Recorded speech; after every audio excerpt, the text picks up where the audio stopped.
नमस्कार मित्रों, हमारे आप सुपरिचित छो कि हमारा एक पेड़ माँ के नाम अंतर्गत जे बधी वस्तुओं वायरल थी जे खरेखर खूब आनंदनी बात है।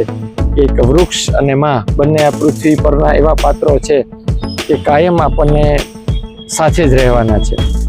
तो एमां मारा पोताना अंगत एक विचारों पण शेर करवा मांगू छुं कि एक चित्र प्राकृतिक जे पशु पक्षी पेड़ झाड़ पान झरणाओ पहाड़ो एक चित्र पण बाळक दोरी अने शेर करे कि जे माताना जन्मदिवस माटे के एक पेड़ माँ के नाम अंतर्गत जे योजनाओ छे तेमां आ एक एड पण करे बाळक कि भाई एक झाड़ पण वावे वृक्ष पण वावे अने साथे साथे प्राकृतिक चित्र माताने पोते दोरीने बतावे।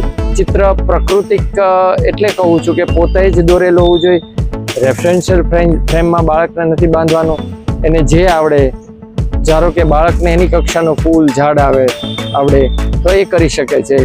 कोई एवुं बाळक नथी होतुं कि जेने प्राकृतिक चित्रों साव ज जीरो लेवले अथवा के न आवडता होय, कारण के कुदरती साथे संकळायेलुं छे। कुदरत एने जन्मना साथे ज प्रकृति साथे जोडेली राखे ज छे અને ક્યારે એને બંધનથી નહીં બાંધશો કે ઝાડ એટલે લીલા જ કલરનું હોય, આ પક્ષી આવા જ કલરનું હોય, આ ફૂલ આવા જ કલરનું હોય, મેઘધનુષ્યમાં આ જ લાઈનમાં આ 7 રંગો જ આવે એવું નથી હોતું। બાળકની કલ્પનાનું વિશ્વ ખરેખર અલગ પ્રકારનું હોય છે।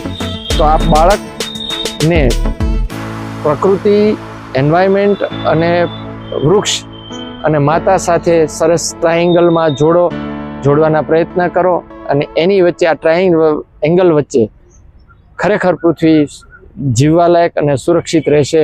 All the best.